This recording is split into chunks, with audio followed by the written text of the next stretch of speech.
السلام علیکم ورحمۃ اللہ وبرکاتہ۔ تو دوستو، آج ہم شروع کریں گے آن لائن مکتب دینیات کا سبق نمبر 32 یعنی کہ 32۔ اگر آپ نے میرا پچھلا سبق یعنی سبق نمبر 31 نہیں دیکھا ہے تو اس کی لنک میں ڈسکرپشن میں دے دی ہے۔ آپ اس ویڈیو کو دیکھنے کے بعد اس ویڈیو کو بھی دیکھیں اور اس پہ کے سبق کو اچھی طریقے سے یاد کریں۔ تو چلیے شروع کرتے ہیں۔ تو دوستو، ایلڈر کورس کے اول کتاب اوپن کرنے کے بعد نورانی قاعدہ، جس کے اندر پچھلے سبق میں ہم نے کھڑا زیر اس کی مشق مکمل طور پر کر لی تھی۔ آج ہم پڑھیں گے سبق نمبر 6، الٹا پیش۔ الٹا پیش واو مدہ کے برابر ہوتا ہے، یعنی الٹا پیش جو ہوتا ہے وہ واو مدہ کے برابر ہوتا ہے۔ جیسا واو مدہ کو پڑھا جاتا ہے ویسا ہی الٹا پیش کو بھی پڑھا جاتا ہے۔ اس کی مثال دی گئی یہاں پر، جیسے با الٹا پیش بو برابر ہے با واو پیش بو کے، یعنی جس طرح واو مدہ کو ہم پڑھتے ہیں ایک الف کے برابر کھینچ کر، اسی طرح الٹا پیش کو بھی ایک الف کے برابر کھینچ کر پڑھنا ہے۔ آپ بھی ہمارے ساتھ پڑھیے۔ حمزہ الٹا پیش او، با الٹا پیش بو، تا الٹا پیش تو، سا الٹا پیش سو، جیم الٹا پیش جو، ہا الٹا پیش ہو، خا الٹا پیش خو،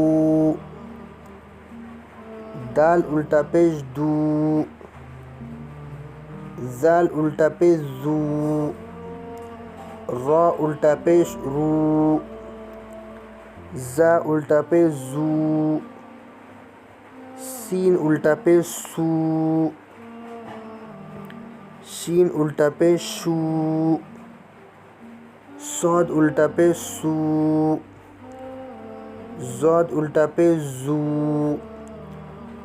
طا الٹا پیش تو، زا الٹا پیش زو، عین الٹا پیش عو، غین الٹا پیش غو، فا الٹا پیش فو، قاف الٹا پیش قو، کاف الٹا پیش کو،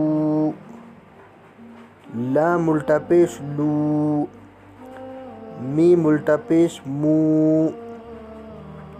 نون الٹا پیش نو، واو الٹا پیش وو، ہا الٹا پیش ہو، حمزہ الٹا پیش او، یا الٹا پیش یو۔ اس طرح ہم نے الٹا پیش کو کس طرح پڑھنا ہے یہ آج کے سبق میں ہم نے پڑھ لیا ہے۔ انشاءاللہ اگلے سبق میں ہم الٹا پیش کی مشق کریں گے۔ اس کے بعد حفظ حدیث، جس کے اندر پچھلے سبق میں ہم نے حدیث نمبر 8 معاملات پر یہ مکمل طور پر پڑھ لی تھی۔ آج ہم پڑھیں گے سبق نمبر 3، حدیث نمبر 9 معاشرت پر۔ آپ بھی ہمارے ساتھ پڑھیے۔ الجنت تحت اقدام الامہات، الجنت تحت اقدام الامہات۔ پھر سے ہم ایک بار پڑھیں گے، الجنت تحت اقدام الامہات، جس کا ترجمہ یہ ہے جنت ماؤں کے قدموں کے نیچے ہے۔ جس کا ترجمہ کیا ہے؟ جنت ماؤں کے قدموں کے نیچے ہے۔ حدیث نمبر 10 اخلاقیات پر۔ اجتنبوا الغضب، آپ بھی ہمارے ساتھ پڑھیے۔ اجتنبوا الغضب، جس کا ترجمہ یہ ہے غصے سے بچو۔ حدیث نمبر 11 ایمانیات پر۔ اتق اللہ، اتق اللہ حیثما کنت، پھر سے ہم ایک بار اس کو پڑھیں گے. اتق اللہ حیثما کنت، جس کا ترجمہ یہ ہے تم جہاں کہیں رہو اللہ سے ڈرتے رہو. اس کا ترجمہ کیا ہے؟ تم جہاں کہیں رہو اللہ سے ڈرتے رہو. حدیث نمبر 12 عبادات پر. صوموا تصحوا، صوموا تصحوا، ترجمہ روزہ رکھو صحت مند رہو گے. اس طرح ہم نے آج کے سبق میں حدیث نمبر 12 تک حدیثیں پڑھ لی ہیں. باقی کی حدیث ہم انشاءاللہ اگلے سبق میں پڑھیں گے. عقائد تو ماشاءاللہ ہمارا مکمل ہو چکا ہے، اور ساتھ ہی اسماء الحسنی پچھلے سبق میں ہم نے پڑھ لیا تھا. مسائل جس کے اندر ہم نے پچھلے سبق میں وضو کے متفرق مسائل پچھلے سبق میں ہم نے پڑھ لیے تھے. آج ہم پڑھیں گے غسل کے فرائض، یعنی جو غسل ہم کرتے ہیں اس میں کیا کرنا فرض ہے جس سے غسل ہو جائے گا. غسل میں 3 فرض ہیں. اگر یہ تینوں میں سے ایک بھی عمل چھوٹ گیا، ایک بھی فرض چھوٹ گیا تو آپ کا غسل نہیں ہوگا. وہ 3 فرض کون سے ہیں؟ آئیے پڑھتے ہیں. نمبر 1، ایک مرتبہ منہ بھر کر کلی کرنا. ایک مرتبہ منہ بھر کر کلی کرنا. نمبر 2، ایک مرتبہ ناک کی نرم ہڈی تک پانی پہنچانا. نمبر 3، ایک مرتبہ پورے بدن پر اس طرح پانی بہانا کہ ایک بال برابر بھی کوئی جگہ سوکھی نہ رہے. ان تینوں فرض میں سے اگر ایک بھی فرض اگر آپ کا چھوٹ جائے گا تو آپ کا غسل نہیں ہوگا. نیچے کچھ سوالات دیے گئے ہیں کہ غسل میں کتنے فرائض ہیں، اور دوسرا سوال کہ غسل میں کوئی جگہ سوکھی رہ جائے تو غسل ہو جائے گا. ان کے جواب تلاش کریں اور انہیں یاد کریں. اس کے بعد اخلاقی تعلیم کے اندر سبق نمبر 9، ہر ایک کو سلام کرنا. یہ سبق پچھلے سبق میں ہم نے پڑھ لیا تھا. آج ہم پڑھیں گے سبق نمبر 10، جھوٹ کا وبال. جو بات جیسی ہو اسی طرح بیان کر دینا سچائی ہے، اور اس کے خلاف بیان کرنا جھوٹ کہلاتا ہے. جھوٹ بولنا انتہائی برا فعل ہے. اسلام اس کو بالکل پسند نہیں کرتا. اس کا شمار بڑے گناہوں میں ہوتا ہے. جھوٹ بولنے میں دنیا اور آخرت دونوں کا نقصان ہے. یہ انسانوں کو ہلاک کر دیتا ہے.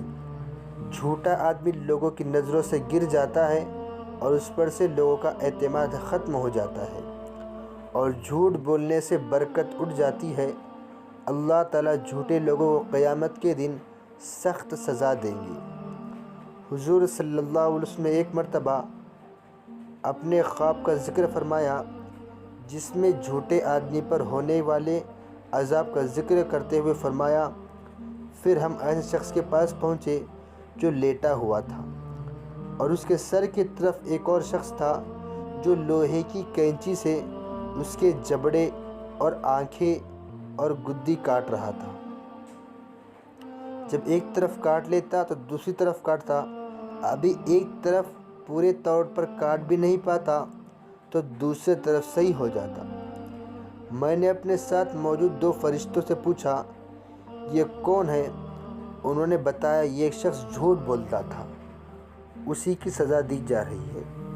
اس کے ساتھ قیامت تک یہی معاملہ ہوتا رہے گا. جھوٹ بولنا اتنی بری چیز ہے کہ اس سے فرشتوں کو بھی تکلیف ہوتی ہے.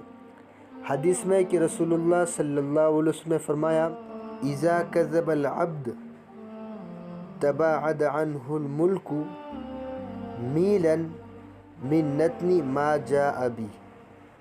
جس کا ترجمہ یہ ہے، جب بندہ جھوٹ بولتا ہے تو فرشتہ اس کے جھوٹ کی بدبو کی وجہ سے 1 میل دور چلا جاتا ہے. اس لیے ہم لوگوں کو جھوٹ بولنے اور جھوٹی بات بیان کرنے سے بچنا چاہیے. اگر ہم جھوٹ بولیں گے تو ہمیں بھی دنیا اور آخرت میں نقصان اٹھانا پڑے گا، اور اللہ تعالی ہم کو سخت سزا دیں گے.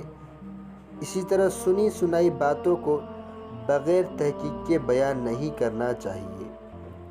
کیونکہ اس طرح انسان بعض مرتبہ جھوٹ میں مبتلا ہو جاتا ہے۔ حضور صلی اللہ علیہ وسلم نے فرمایا، کفا بالمرء کذبا ان یحدث بکل ما سمع۔ ترجمہ، آدمی کے جھوٹا ہونے کے لیے کافی ہے کہ وہ ہر سنی سنائی باتوں کو بیان کرتا پھرے۔ ہمیں چاہیے کہ ہم جھوٹ سے بچنے کی پوری کوشش کریں۔ اللہ تعالیٰ ہم سب کو عمل کی توفیق نصیب فرمائے۔ اس طرح ہم نے آج آن لائن مکتب دینیات کا سبق نمبر 32 یعنی کہ 32 مکمل طور پر پڑھ لیا ہے۔ آپ اسے اچھی طریقے سے یاد کریں اور اس سبق کو اپنے رشتہ داروں اور دوستوں کو شیئر کریں تاکہ وہ بھی اس سے فائدہ اٹھا سکیں۔